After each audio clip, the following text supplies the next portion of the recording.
Let us open our Bible on Deuteronomy chapter 30 verse 19. Praise the Lord. I call heaven and earth to record this day against you, that I have set before you life and death, blessing and cursing. Therefore choose life, that both thou and thy seed may live. Yan. Diyan natin makikita that God is the supreme, na siya ang merong authority over all sa kanyang mga nilalang. Kasama ang langit dito sa kanyang jurisdiction. Kaya binibigyan niya ng matawag nating pansin yung langit, pati ang lupa, sabi niya. I call heaven and earth to record this day against you, that I have set before you life and death, blessing and cursing. Therefore choose life, that both thou and thy seed may live. Kaya siya ang jurisdiction ng Diyos, lahat ng kanyang nilalang. Siya ang merong authority and power sa langit. Kaya pag sino yung hindi karapat-dapat doon sa kanyang presensya, He has the power to condemn, to punish them. At kung sino man yung karapat-dapat na mabuhay kasama niya with His eternal glory, mabubuhay sila. Ganon din po dito sa lupa, na kung saan this is not our permanent status, this is not our permanent state. We are all temporary, we are all sojourners, we are all pilgrims, we are all passing on this world, but there is a place for all of us to spend our forever, eternal, endless state. At yan ay dalawa lang na magpipili tayo dyan ng isa. Death or life. Curse or blessing. Either. Kaya yan ang nilatag ng Diyos sa buhay natin. Now, ano yung life and death na yan? Ano yung curse and blessing na yan? Meron yung correspondence, basahin natin. Deuteronomy 30 verse 15. Praise the Lord. See, I have set before thee this day life and good, and death and evil. Yan. Ay yung correspondence ng life. You have to choose good. Ang correspondence naman ng death, if you choose evil, then you will go to die. Mamamatay ka talaga. You are bound to that death, kung tawagin. Kaya sa buhay natin, kailangan talaga natin pakinggan ng husto ang tinig galing sa langit na ipinarating dito sa lupa. At saka itong tinig na ito, this sounded not only on earth, but this sounded also up in heaven. Pariho ang kanyang statement, pariho ang kanyang warning, pariho ang kanyang batas. Pariho lahat, walang pagkakaiba. Kaya nga, no one can abolish His righteousness. Kaya, kailangan tayo makinig ng husto. Pag salita ng Diyos ang sinasalita, kailangan natin itong pakinggan ng husto. Basahin natin. Deuteronomy 32 verse 1. Praise the Lord. Give ear, O ye heavens, and I will speak, and hear, O earth, the word of my mouth. Yan. Give ear, O ye heavens, I will speak, and hear, O earth, the words of my mouth. Kaya yung kanyang jurisdiction in heavens as well as in earth. E nandito tayo sa earth, meaning to say, we are being, yung kanyang salita, it is being addressed to us. Praise the Lord. Para bang letter o parcel. Pag naka-address yan sa pangalan mo at naka-address yan sa tinitirahan mo, purposely, darating yan para yan sa iyo. Ngayon tayo nasa earth, ang salita ng Diyos na gusto niyang pakinggan, kung saan niya ito ina-address, ay kailangan makinig kayo.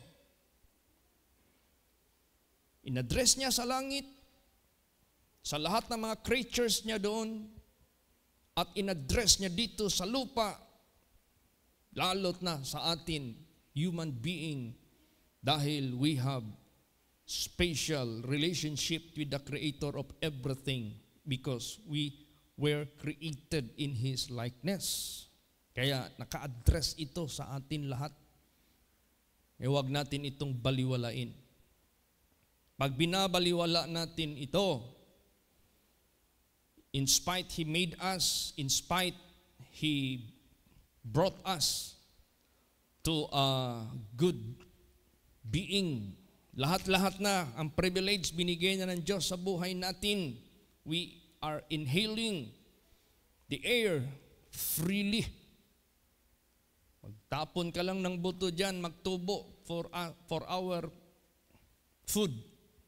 Maghulog ka lang ng bingwit dyan, kukuha ka na ng isda.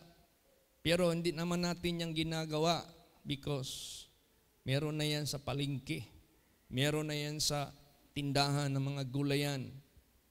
So meaning to say, everything were provided.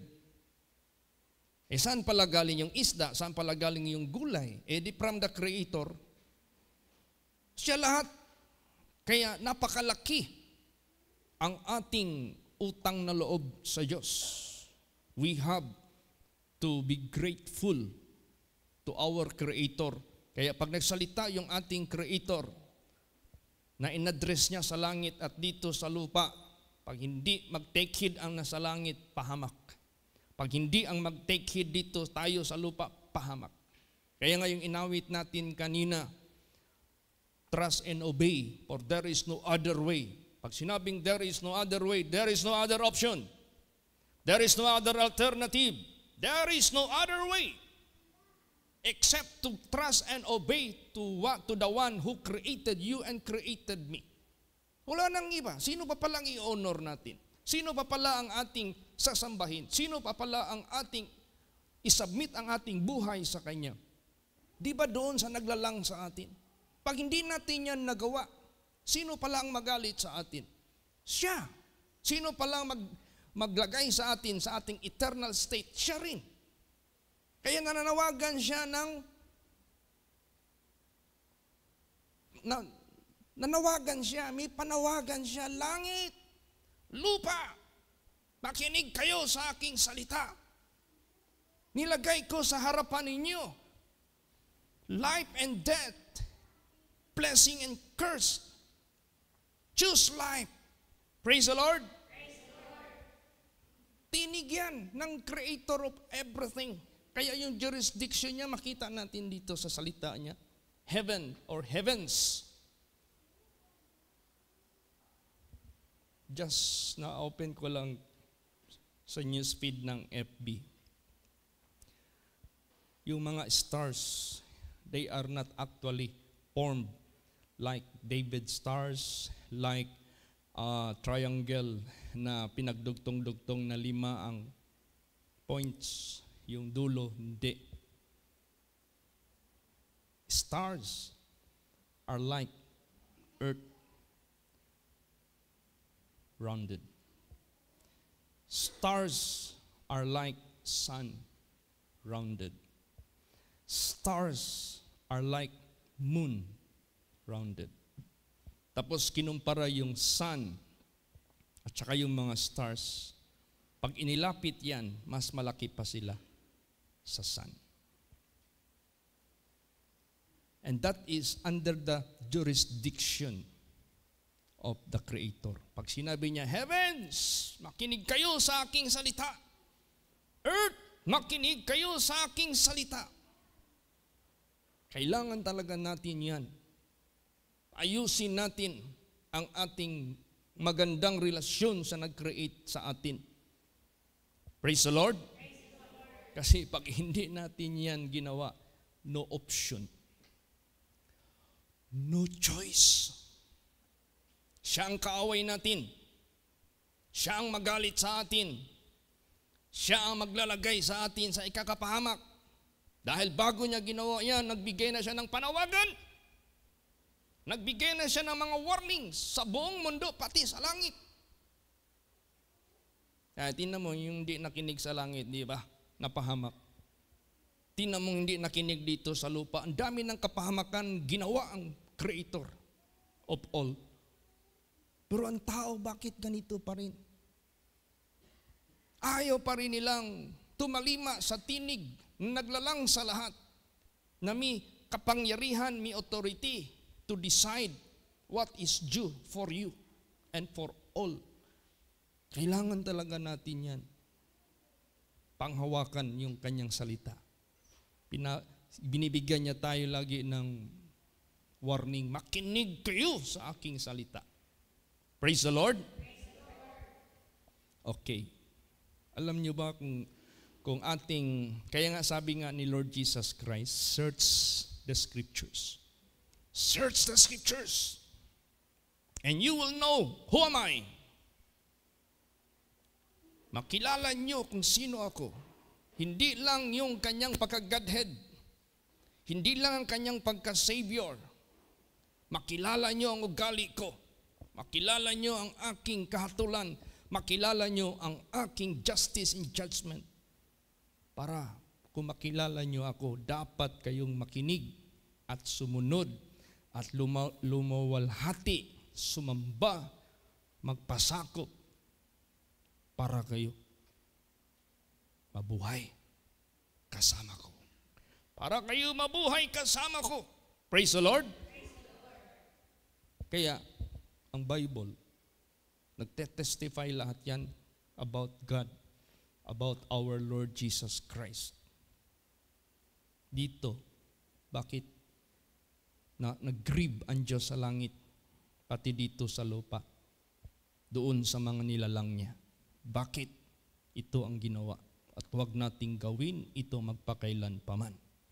Basa, Isaiah 1 verse 2. Praise the Lord. Hear, O heavens, and give ear, O earth, for the Lord had spoken. I have nourished and brought up children, and they have rebelled against me.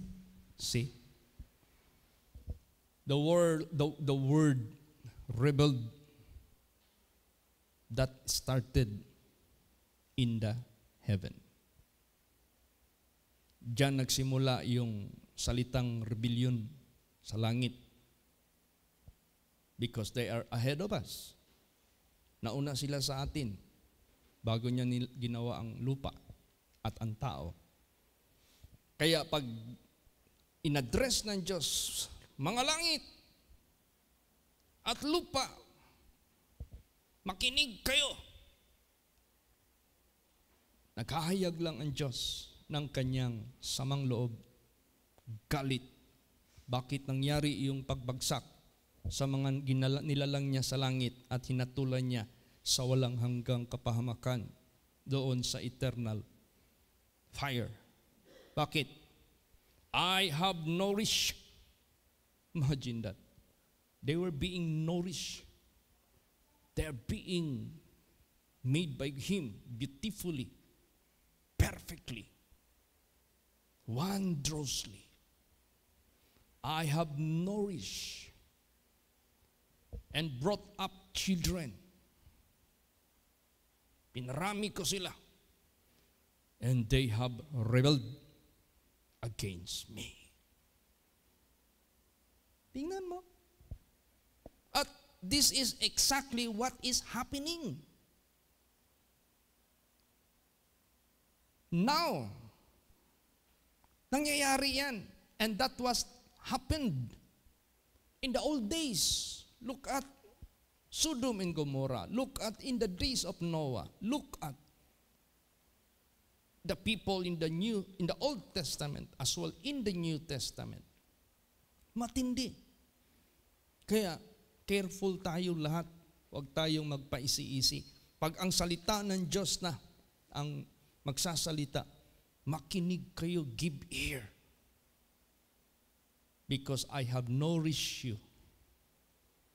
I made you to multiply.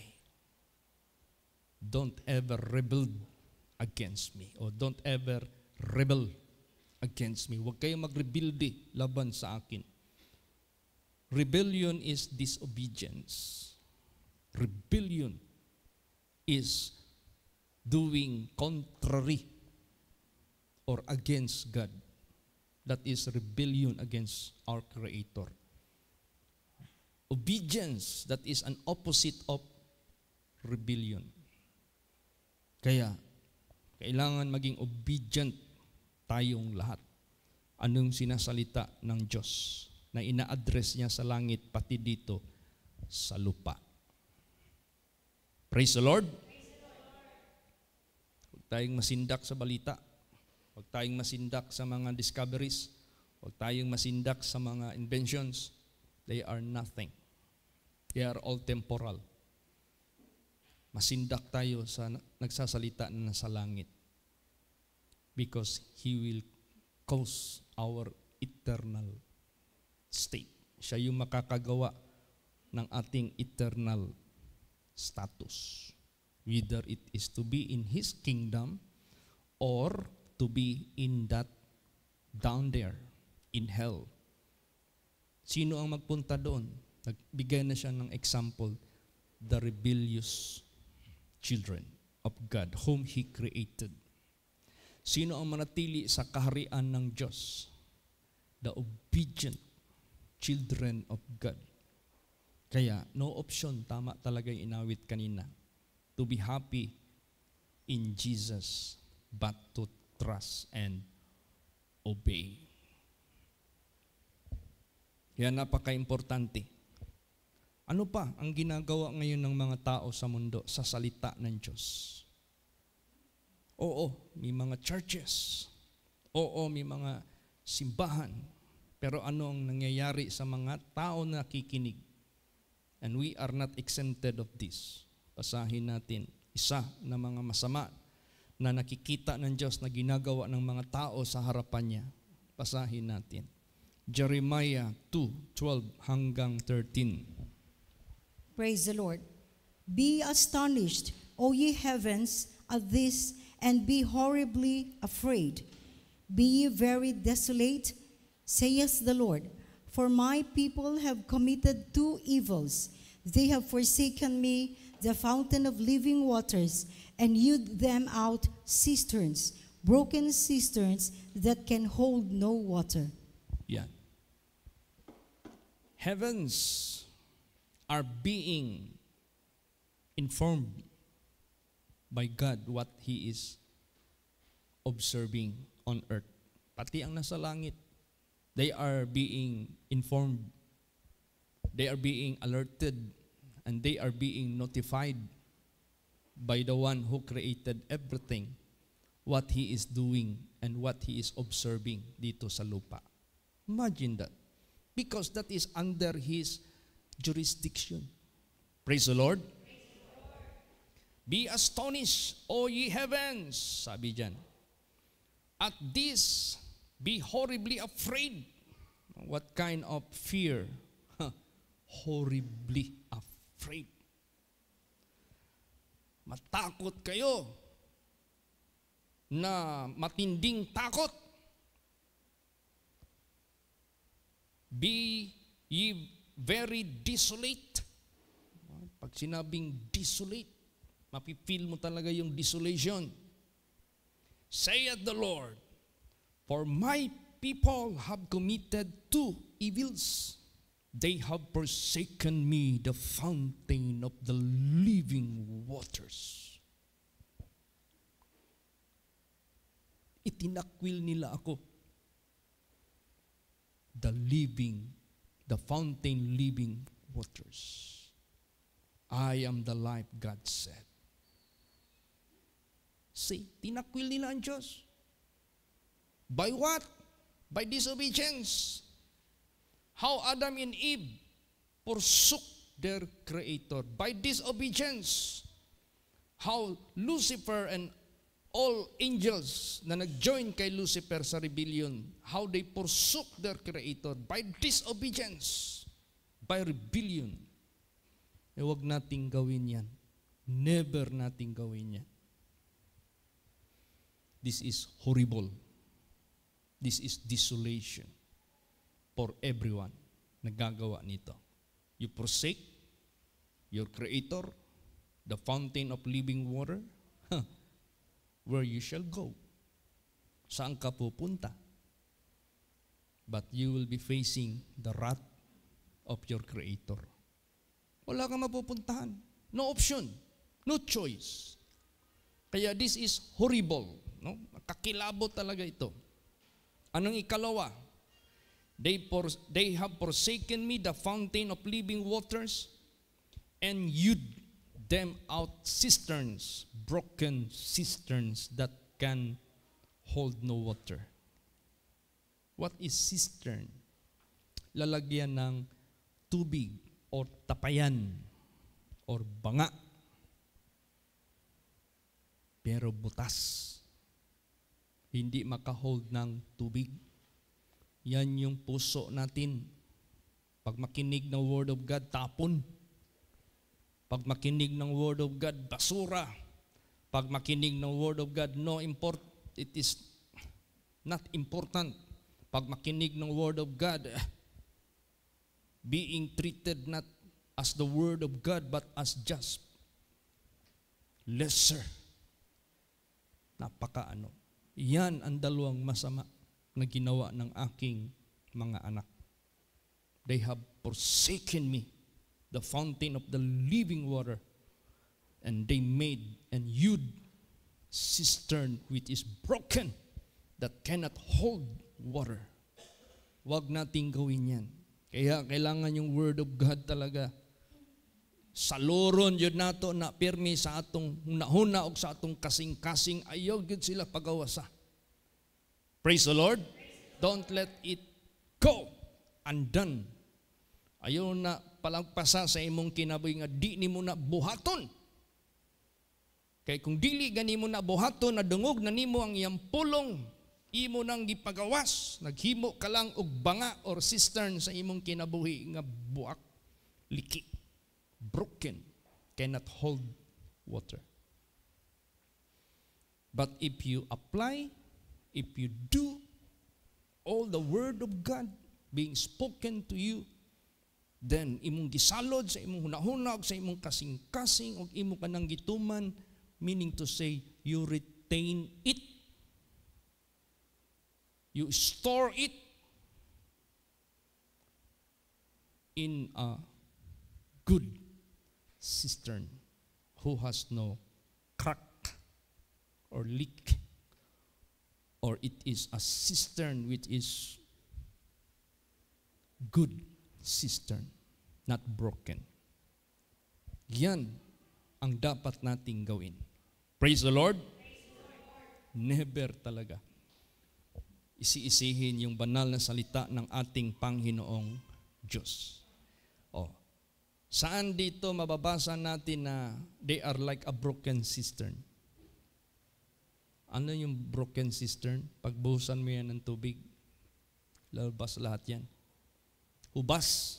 Wala talaga maiwan. Especially the broken nasa bottom. Hubas na tanan. Walang maiwan. Ngayon ganito na ang mga tao ngayon sa mundo. They are no longer happy. They are no longer interested of the Word of God na sinasalita ng Diyos being addressed in heavens as well in earth. Ang mga tao, they don't care. They don't care. Tinatapon nila. Basahin natin. Romans 1:28. Praise the Lord. And even as they did not like to retain God in their knowledge, God gave them over to a reprobate mind to do those things which are not convenient. Yan. Anong purpose na gumawa ka ng banga na walang crack, na walang butas? To retain water in it. Oh, to retain. Pero pag basag yan, wala kang plano na mag-imbak ng tubig for your consumption. Wala talaga. Wala ka talagang makukuha ng tubig. It will go out. Talagang lalabas yan. Eh, yung mga tao dito, sinabi dito, they do not want to retain God in their knowledge. Pinapalabas na nila ang Diyos, ang kaalaman sa Diyos. Pinapalabas na nila ang salita ng Diyos. Ngayon, magsalita ka ng kiningkoy, para kang clown, daming makinig sa'yo. Mag-istorya ka ng mga green words, ang daming interested. Pero ang salita ng Diyos,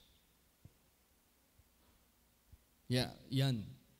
They do not retain. They do not want to retain God in their knowledge. Sa yan.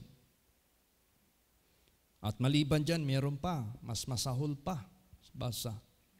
Proverbs 1:29. Praise the Lord. For that they hated knowledge and did not choose the fear of the Lord. Yan. Not only not holding, keeping the Word of God in their mind and their heart, but also hating. They hated. Bakit?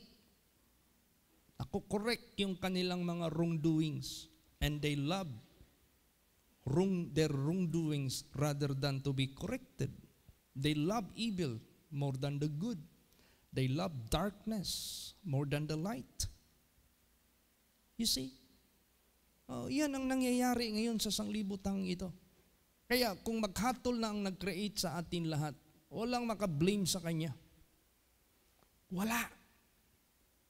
Kasi bago nangyari yan, in-address niya na lahat ang dapat marinig at dapat maintindihan ng mga tao. Binigay na niya yan lahat. Praise the Lord. Itong preaching na ito, it is just a matter of reminder. Itong preaching na ito, it is a matter of encouraging. Ganun. Pero actually, nasa instinct na ng tao yan. Package na yan, good and evil. At ang gusto ng Diyos, those evil hate, those good love. Yun. Kasi good represents life. Evil represents death. Yung binasa kanina. Yun yung sinabi ng Diyos, nilatag ko na sa inyong lahat. Pero ang recommendation ng Diyos, just choose life. Piliin nyo ang buhay. Maraming hindi nakakaalam hindi aware ang mga tao dahil ayaw nilang makinig kasi sa salita ng Diyos. When in fact, it is the Word of God that make us aware, make us awake, make us conscious, make us to be in the sound mind. Meron tayong soundness of mind. Na alam natin saan tayo patungo. Alam mo yung sound mind? Alam mo what direction you are bound to go. Yan ang sound mind. Ang gusto ni Satanas sa mga tao sa mundong ito, kunan ka ng sound mind. Kaya may druga. Kaya merong alak. Kaya merong mga problema. Kaya merong mga immorality. Kasi ang taong immoral, walang sound mind yan. Walang peace yan. Puno ng bisyo yan kasi doon lang nila ini-spend yung kanilang kaguluhan sa buhay sa mga bisyo. Kaya, walang sound mind. Pero ang tao na may sound mind, laging nakikinig at naniniwala sa totoong Diyos sa kanyang salita. At alam niya saan siya patungo. Meron siyang direksyon. Kaya yan ang dapat mangyari sa atin. God hath not given us the spirit of fear, but of power, and of love, and of a sound mind. Saan natin i-apply yung love? To God and to our neighbor. How do you love God? Love God with all your heart, with all your mind, with all your strength, and with all your soul. How do you love your neighbor? Love your neighbor as you love yourself. Yun ang gusto ng ating Panginoong Diyos. Kaya, maraming hindi pa nakakaalam. O kung nakakaalaman, binubulagan lang ni Satanas. Kung nakakaalaman, ninineglect, nire-refuse, ini-ignore. Ano yun? Basahin natin. Proverbs 8:36. Praise the Lord. But he that sinneth against me wrongeth his own soul. All they that hate me love death. Yan. Sino ang nagkakasala laban sa akin? Nagkakamali sa kanyang sariling kaluluwa. Lahat na napupuot sa akin, umiibig ng kamatayan nila. Tingnan mo yung tonation ng salita ng Diyos dito. Kung sa heat temperature pa, it is getting hotter. Umiinit. Yung declaration ng Diyos, para bagang yung temperature niya getting hot. Pabigat ng pabigat, padiin ng padiin, patalas ng patalas. He that sinneth against me, God said, wrongeth his own soul. All they that hate me love death. Oh, sino hindi maano nito? Hindi ma-awake, hindi ma-quicken, hindi ma-alert. Pag inignore mo pa ito, tama, you are hating your own soul. And you show no mercy to your own soul. Tapos sinabi pa naman dyan, I will show no mercy to them who showed no mercy. Kaya yung impyerno, hell, that is merciless. Wala nang awa doon. Because even a single drop of water is not permitted to be granted by someone who begged for that. Wala. Merciless nga eh.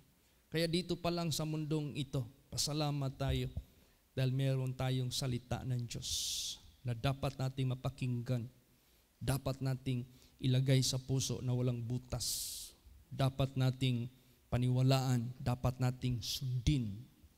Let us be obedient. Do not come over here without any purpose, but pumunta ang lahat dito to hear the word of God and to obey and to keep. Praise the Lord.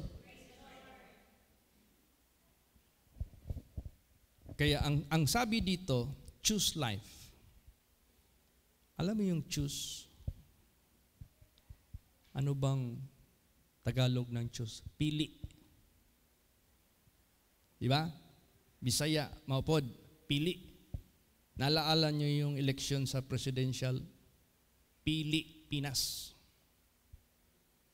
Yun yung pinakano nila slogan. Yung during the campaign period during the debate for the presidential election. Naalala nyo? I don't know kung ABS-CBN ba yun? Pili Pinas. You choose. Magpili ka. Merong kwento. Ikwento ko lang uli ito, nakwento ko na ito, pero nakwento ko na ito kaninang umaga. Kung nakanotice kayo nung nag-live sa devotional o nag-review, nakwento ko na ito. Pero gusto ko itong ikwento uli. Praise the Lord. This is about voting. This is about election. This is about choosing. Magpili ka. Merong politician. Ang politician ang gawing sample. Kasi madaling nakakaunawa about voting. May isang politician na naginip na siya raw ay namatay. Nung namatay siya, badali-dali siyang umakyat pataas kasi langit ang kanyang pupuntahan. Nung napansin siya ni San Pedro, sabi ni San Pedro, "Honorable politician, where are you going?" "Oh, I'm going to heaven." "Why you choose heaven?" "Oh, because I doesn't want to be in hell. I heard about hell. It's horrible. I heard about heaven. It's so beautiful. It's eternal life, eternal joy, eternal riches." Sabi ni San Pedro, "Okay, if you want to go to heaven, you cannot go right now." Uy, nagtaka yung politician. What? Ano? Bakit? Ano pa pala ang dapat i-require? You must go to hell within 24 hours first. And you must go to heaven 24 hours also. And after that, you vote what you choose. First, you have to go to hell. Sabi niya, "Ha? Naku, hindi ko kaya ata doon magpunta. Pero wala akong magawa. Kung ito ang requirement, I must submit." Di pinindot niya yung elevator. Ay, impyerno. Poop! Bumulusok pababa. So ang ina-expect niya while getting nearer to that bottom, pinakamalalim na, ang expectation niya na magkaroon ng init. Uy, nagtaka siya. Maganda ang simoy ng atmosphere. Then habang palapit siya, marami siyang narinig na mga tawanan, kasayahan, yung mga tao walang kalungkutan. Sabi niya, "Hala, hindi pala totoo yung preaching doon sa lupa ng impyerno. Tinatalian yung mga tao, pinaparusahan doon sa apoy. Bakit? Impyerno naman kaya ang papuntahan ko." Nako, pagbukas ng pintuan, ang ganda ng lugar. Sabi niya, "Ha? Ito ang impyerno? Wow! Nandito yung mga kasamahan ko, mga barkada ko, mga politicians. Nandito sila, ang aking pamilya, karamihan nandito. Ang saya-saya pala dito. Awitan doon, awitan, bahakak dito, lahat kasayahan nandito pala. Tsaka ang luwang-luwang. Sabi niya, baka ito na lang siguro yung piliin ko. Subukan. Naglaps na yung 24 hours. Bumalik na siya doon kay San Pedro. Tapos na ako doon, 24 hours, San Pedro.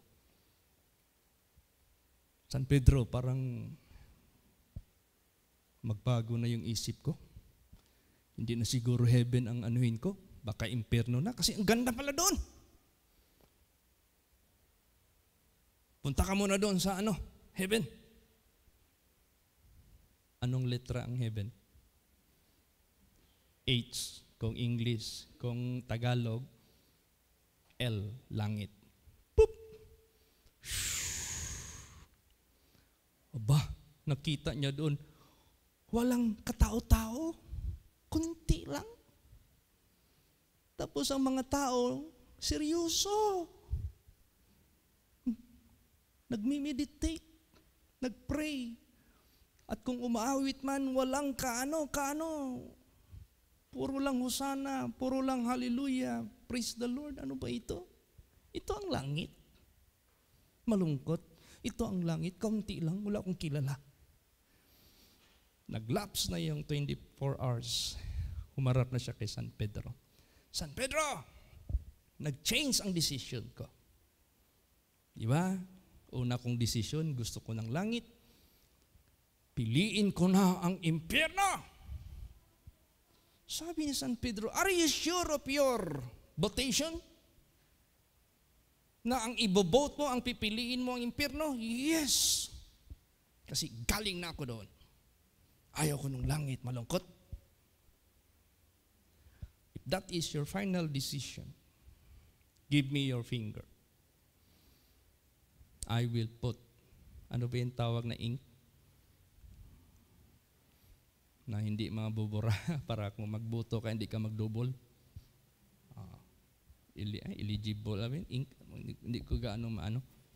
Okay na yung mo, pointing finger mo.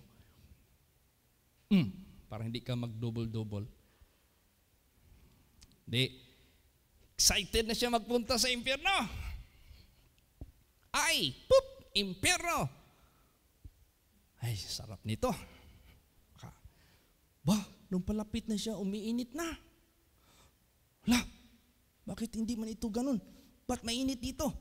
Hala, pagdating na sa malapit, nako, napakainit na. Pagbukas ngayon ng pinto, nagtaka siya. Mga tao doon, nakatali ng kadina, naghiyawan, nagsigawan. Tapos maririnig ka doon, tinatawanan sila ng dyablo, pinaparsahan. Sabi niya, bakit? Bakit ganito? Nagbago naman.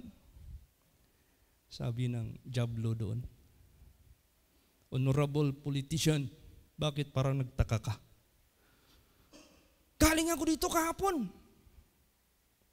Ang saya-saya dito. Ang lawak-lawak ng area. Walang kahirap-hirap.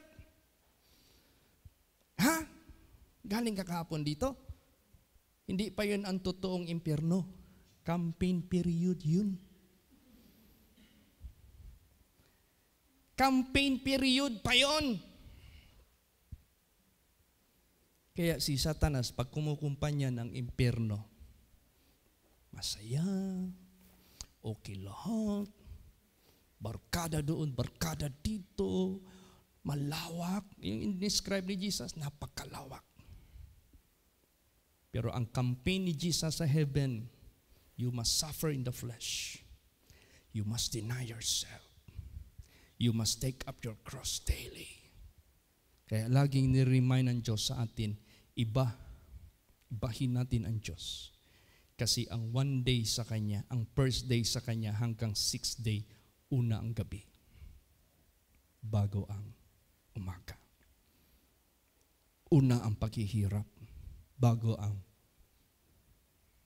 rejoicing.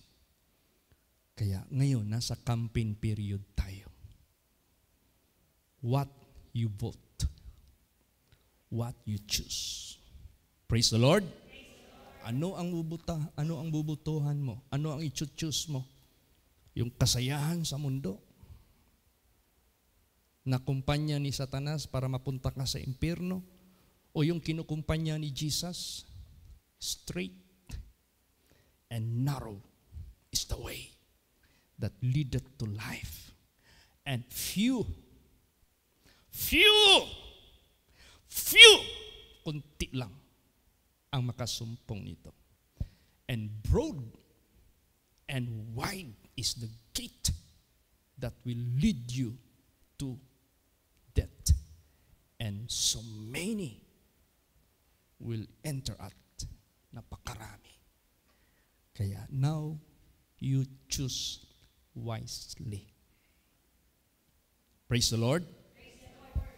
Pinasurvey na ni Jesus sa atin ang kumpanya ni Satanas sa impyerno kung ano. Pinasurvey na din ng Diyos sa atin ang kumpanya ng Diyos papuntang langit kung anong klaseng pamumuhay dapat meron tayo. Kaya, yun na yung sinabi ng Diyos. Choose. Vote. Pili ka. Isa lang ang pipiliin mo. Yung 24 hours na yan, that is our whole lifespan. Praise the Lord. Napakadali lang. Ang buhay natin as just yesterday. Parang kahapon lang. Bilis lang buhay natin sa sanglibutang ito. Sabihin ko po sa inyo. Kaya that within 24 hours, dapat may decision ka na. Decide to vote what to choose. God recommended choose life. Praise the Lord. But if you do not choose life, but you choose kasayahan, lahat ng kaluwagan sa mundong ito, lahat ng mga disobedience sa Diyos, yan ang piliin mo, then, meaning to say, you forsake God. Meaning to say, you disobey His advocacy. If you do that, you are sinning against God. If you sin against God, you have done wrong to your soul. And still you do that, ayaw mo pa rin makinig sa Diyos, then you are hating your own soul. Kaya sa buhay natin, be smart, be wise. Yung message nung nakaraan, a wise son making his father and mother happy. Kaya kung wise tayo mag-desisyon, magpili, piliin natin yung inintroduce ni Jesus sa atin na pamumuhay bound to heaven. Ito na yung buhay natin. Praise the Lord. Na nakita natin. Paano? Paano yung sinabi dyan sa Bible, Pastor Chit? Minsan nalilito ako. Sabi ng tao, Lord, I preach. Lord, I heal. Lord, I cast out demons. Ang dami kayang naka-post dyan. Lahat. Preaching, nandyan. Healing, nandyan. Casting out of demons, nandyan. Giving, nandyan. Pero bakit sinabi ni Jesus Christ, I do not know you. You workers of iniquity, you depart from me. Bakit? Yes, nagpiperform ng ministry of the gospel of Jesus Christ, pero worldly. Labag sa kabanalan. Nagpiperform sa holiness, holy things, pero they are not holy. Okay lang ang worldliness, okay lang ang worldly song, okay lang minsan magtikim-tikim ng mga alak, okay lang mag-awit ng worldly. Oh, can you do that in the presence of God? No, you cannot. Ang daming mga churches ngayon, ultimo ang disco, dinadala na sa simbahan. Tingnan mo yung sayaw sa disco at sayaw sa loob ng simbahan. May kaibahan ba? Ang daming churches gumagawa yan ngayon. Huwag niyong sabihin na mali ang sinabi ni Jesus Christ dito. Siya yan. Praise the Lord. And these are the people who usually proclaim that they are preaching. They are healing. They are giving deliverance. And they are helping. Pero bakit sinabi ni Jesus Christ, I do not know you, you workers of iniquity, depart from me. Because they mix up Satan and God. They mix up holiness and unholiness. You cannot put the new bottle into the old wine. It will burst. We cannot eat on God's table and on Satan's table. You cannot drink with a cup. Kaya, kailangan, pag sinabing holy, holy in all manner. Minsan magtingin nga ako sa mga pinopost dyan sa FB. Tingnan mo mga sayaw nila. As in wild. Pero may form of holiness sila. Pero tingnan mo magsayaw sila sa loob ng simbahan. Wala na. As in rock.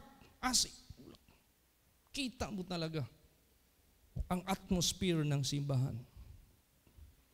Sabi ko, Lord, minsan nag-iisip ako, Lord, am I one of those whom you are going to pronounce such the same statement? Because I do that. Preaching, I do that. Healing, I do that. Casting out of demons, I do that. Then after I have done it, then I'm going to hear from you, I do not know you, you worker of iniquity. So I'm trying to search out the Holy Scripture. I'm trying to scan the living, the lifestyle of Christians. Because these are the Christians whom he is referring, nagmi-minister sa kanya. Yung pala, nagmix ng unrighteousness, worldliness, at saka ng holiness. Hindi yan pwede. Praise the Lord. Kaya, tingnan mo yung Old Testament. Huwag kayong mag-offer ng apoy na strange fire.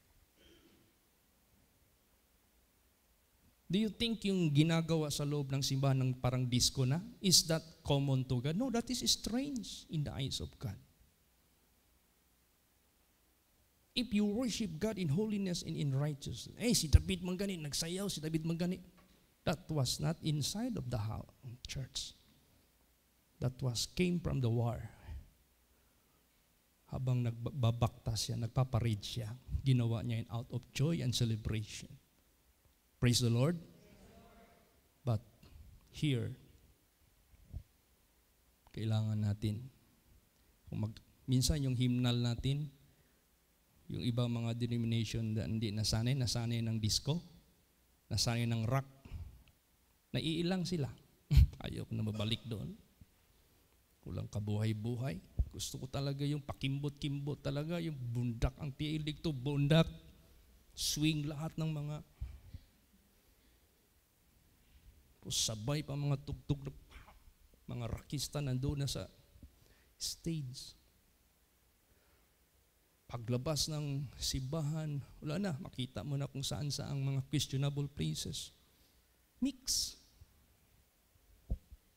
Yung mga abomination sa mga babae, okay yan. Misis ng pastor nagwali dito. Hindi man tumitingin ang Diyos sa labas. Yan man laging sinasabi nila. Bakit naglagawa pa ang Diyos ng dress code kung hindi man lang natin sundin? Praise the Lord. Kung pinagbabawal ng Diyos ang alak, bakit pa tayo iinom ng alak? Pinagbawal nga ng Diyos yan eh. So kung ano yung mga don'ts dito, there is a purpose. Because that is holiness and righteousness unto the Lord. Praise the Lord. And without holiness, no one shall see the Lord. Follow peace and holiness. Hindi nga nagpapantalon yung mga membro sa loob ng simbahan. Paglabas, magpapantalon. O ang haba ng buhok, ang haba ng palda, pero nagdidisco sa loob ng simbahan. Kung magsayaw, wagas. See? Wala ng kabanalan. Kaya sa buhay natin, alalahanin natin lagi ang mga sinasabi ng salita ng Diyos. Kaya nga sinabi dyan, ye heavens, ye earth, hear my voice. Listen to my word. Do not make broken cistern. Do not forsake the fountain of living water. Don't be rebellious. Huwag kayong mag-rebelde. Kaya, purihin natin ang ating Panginoong Diyos. We need to be prayerful, to be watchful. Kasi pakunti ng pakunti ang gumagawa ng katotohanan na kasulat sa Biblia. Panaro ng panaro ang daan papunta sa kaharian ng Diyos. This is not an easy. This is not a joke. Praise the Lord. Kaya, my child, hold on until the morning. Kailangan hawakan natin ng husto. So, ano ang piliin natin? Basa. Psalms 119 verse 30. Praise the Lord. I have chosen the way of truth. Thy judgments have I laid before me. Yan. Pinili ko ang daan ng inyong katotohanan. Huwag yung kasinungalingan. Huwag yung kasinungalingan. Yung daan niya ng katotohanan. Ang inyong mga katulan, inilagay ko sa harapan ko. Huwag yung interpretation, yung admonition, yung opinion ng mga tao sa mundong ito na nagkaiba-iba na hindi naman nag-agree sa Diyos. Dito tayo sa kanyang judgments. Kahatulan ng Diyos. Praise the Lord. Dito. Sinong tao sa Biblia na sinabihan ni Jesus na pili niya ang isang bagay na hindi na mawawala sa kanya? Basahin natin. This is how we vote. This is how we choose. Aside itong truth and judgment of God, meron pa. Sige. Luke 10:42. Praise the Lord. But one thing is needful, and Mary had chosen that good part which shall not be taken away from her. Yan. Ano ang senaryo bago ito sinabi ni Lord Jesus Christ? Mary was reprimanded by her sister, Martha. Kinagalitan niya si Mary. At inadress pa niya kay Jesus, Jesus! Nagkapuliki na ko diri. Ano man na si Maria nga nagtinamad man na. Sabi ni Jesus, Martha, Martha, you are cumbered with many things. But one thing is needful, and Mary hath chosen. Anong ginagawa ni Mary? Yung sinabi kanina, heavens, earth, listen to my word. Praise the Lord! Makinig ka sa salita ko. Langit, bakit kasamang langit? That is under of his jurisdiction. He made it. Earth, of course. Listen to my word. Yan ang i-choose natin. And do not make cistern broken. Wag. Kailangan talaga. Sahurin mo talaga ang salita ng Diyos. Wag kang magtapon-tapon. Wag kang mag-aksaya. Ano pang pipiliin natin? Basa pa. Psalms 27 verse 4. Praise the Lord. One thing have I desired of the Lord, that will I seek after, that I may dwell in the house of the Lord all the days of my life, to behold the beauty of the Lord, and to inquire in His temple. Yes. Hindi naman pwede na nabubuhay tayo sa sanglibutang ito without choosing something to be done. Meron ka talagang pipiliin. Meron ka talagang kinaliligayang gawin. Meron ka talagang minimithi na gusto mong gawin lagi sa buhay mo. Choose it. Ano yun? One thing have I desired of the Lord, that I will seek after, that I may dwell in the house of the Lord all the days of my life. What is in the house of the Lord? Ano kayang meron dyan sa house of the Lord? Why this person decided na isang bagay lang hihingiin niya sa Diyos, enough na para sa kanya? Because he knows once God will make covenant with you, it is package. Tingnan mo si Jesus. Seek ye first the kingdom of God and His righteousness, and all these things shall be added. Package. Godliness is profitable unto all things, having promised the life that now is and the life that which is to come.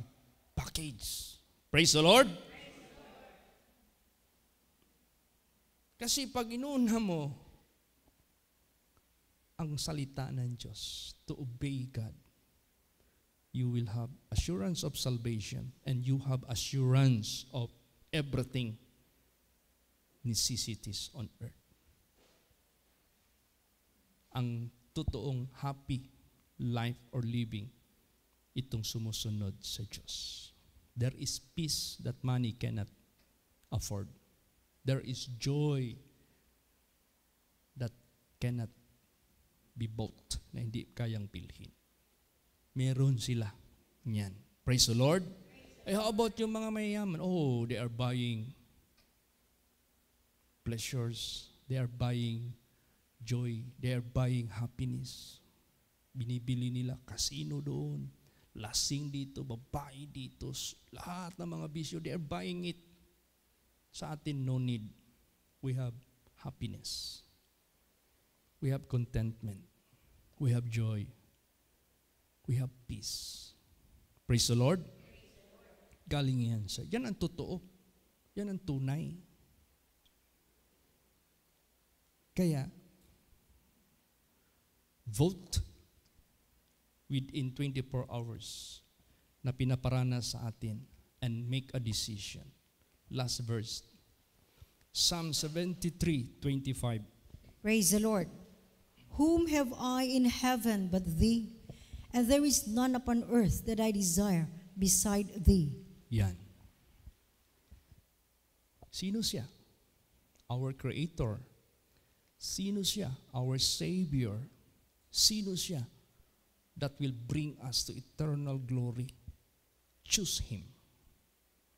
He is the one that our true lover. Siya yung totoong umiibig sa atin. Siya yung totoong nag-made sa atin, gumawa sa atin. Siya ang piliin natin. Siya ang i-vote natin. Praise the Lord! Tingnan mo, nagkaroon ng votation dito sa mundo between Jesus and Barabbas. Sinong binutuhan nila to be released? Barabbas. Ito ngayon nangyayari ngayon sa mundong ito. Ito ang nangyayari. Pagsabi ni Pilate, whom shall I release? Jesus, your king? Pagsabi niya, Jesus, your king? No, we have no king but Caesar. So they deny Jesus. Okay. Whom shall I release? Barabbas, Jesus. Barabbas released, Jesus crucified. This is how the world hating their Creator, their Savior, their God. Do not follow after these people. Di ka exempted sa puot ng Diyos pagsasama ka doon. Kaya lahat tayo mga anak ng Diyos, let us keep the truth of God. And let us open it to all people. Whether they will believe or not, doesn't matter. What is important, we do not corrupt the word of God. To those that will die, dahil hindi sila maniwala, it is death for them. But those for life, because they believe, it is salvation for them. Pahala na kung anong piliin ng mga tao. Ganun man lang yung eleksyon ng Diyos. Praise the Lord. At least nilatag na ng Diyos ang kanyang katotohanan. Ito ang kamatayan, ito ang buhay. Ito ang daan ng impyerno, ito ang daan ng kaharian ng Diyos. Kaya, tayong lahat, let us ask ourselves, are we walking on the road that is leading us to life everlasting, which is straight and narrow and turny? Or we are walking on a road which is so wide and so broad, kung tawagin, paisi-isi. Kaya tayo, sa isang araw, hindi ka lang maging watchful, hindi ka lang magpigil sa sarili mo, magkakasala ka talaga.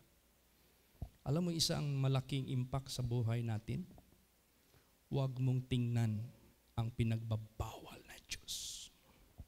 Huwag mong titikan ang pinagbabawal ng Diyos.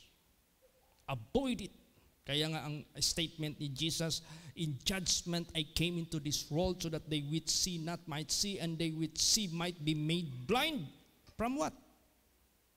Yung mga kasalanan na naghahatid sa atin sa pagkakasala. Be blind. Kailangan bulag ka na dyan. Kaya gusto ng ating Panginoong Kristo, choose life. Choose good. Not death. Not evil. So, be filled with the Holy Spirit to guide us, to guide you. Make your cistern walang crack, walang biak, walang sira. Masahod mo lahat. Ang salita ng Diyos na binabasa mo, pinapakinggan mo, lahat ng angle ng ating pagpakinig ng Word of God, sahod lahat yan. Wala tayong sinasayang habang may pagkakataon. So that hindi tayo makaka-vote ng mali. Tama yung ating pagbo-vote, pag-choose. Choose life. Praise the Lord. Magsatayo po ang lahat, maggatindog ang tanan.